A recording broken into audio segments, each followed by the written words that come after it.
Hi, I'm here with Tara today. I'm going to let her introduce herself. Hi, my name is Tara Marie Bonneau. I'm a registered dental hygienist. I have been a dental hygienist for 23 years now. Alrighty. So, how many, or what are your college degrees that you currently I have? attended University of Bridgeport and I obtained my bachelor's degree in dental hygiene from there. And then I also have a master's in business administration from Colorado University Okay. Where did you go to school for dental hygiene? in Connecticut at University of Bridgeport at Okay. phone school. Okay, perfect. So, what do you currently do besides doing clinical dental hygiene? Let's say, what haven't I not done? So I've done a lot throughout my career. I have done some sales. I did launch Snap-on Smile. That was back in New York. I used to live in Manhattan.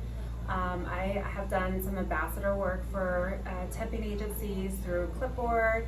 I have a realtor's license. I've flipped homes. I fixed credit. I've rented out cars. That's about it. Alright. What education do you think, or like experience do you think somebody needs to do these things outside of like clinical dental hygiene?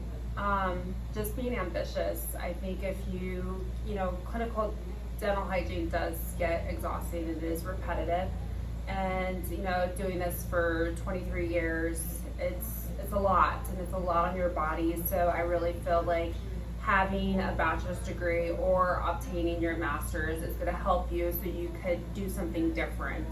Is it required in some positions? No, it's not required, but it does help. I feel that some of the opportunities that I've had in the past, I've gotten the job position because I have a master's, especially an MBA, and just having the bachelor's degree. When I got, offered to launch Snap-on Smile in Manhattan, that was a big thing for me to do with 3 other hygienists. So, it does help to have those degrees. It does get your foot in the door with it. Okay, so you would recommend kind of going and getting your bachelor's degree and Yes. your master's because it's Yes. preferred. Now, if you're not going to do something besides clinical dental hygiene, no, then I would just stay with your associate's degree. If you just plan to work for a private practice or a DSO office, then absolutely just have your associate's degree. But if you do want to do something, especially entrepreneurship, working for a sales rep for Arrestin or for any dental company, they are going to want you to have a bachelor's degree. And if you ever want to be a professor and you want to teach, most universities want you to have a master's degree to do that. Yeah. Okay. What advice would you give someone trying to get in a similar position as you? Experience. I feel like experience is a big thing.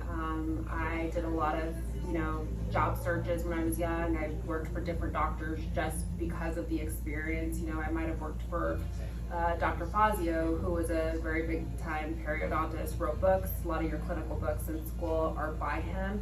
So, I took the opportunity to work one day with a periodontist because I wanted to learn.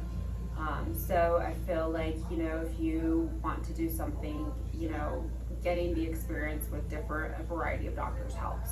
Okay.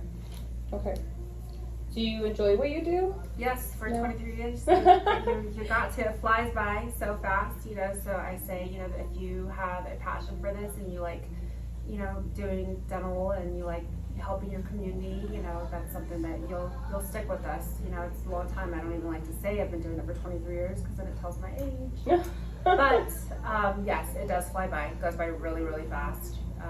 Just stay true to yourself. I always tell girls that are coming into this, have your ethics and have your morals and practicing in dental hygiene, and stand your ground, and you'll like your job. That's the biggest thing, is you want to wake up in the morning when you go to your job that you like what you're doing and you're having a clear conscience on how you treat patients, and where you work at matters for your mental health especially. Okay, well, thank you so much for taking the time and All right. doing this interview for me. Okay, sure. Thank you.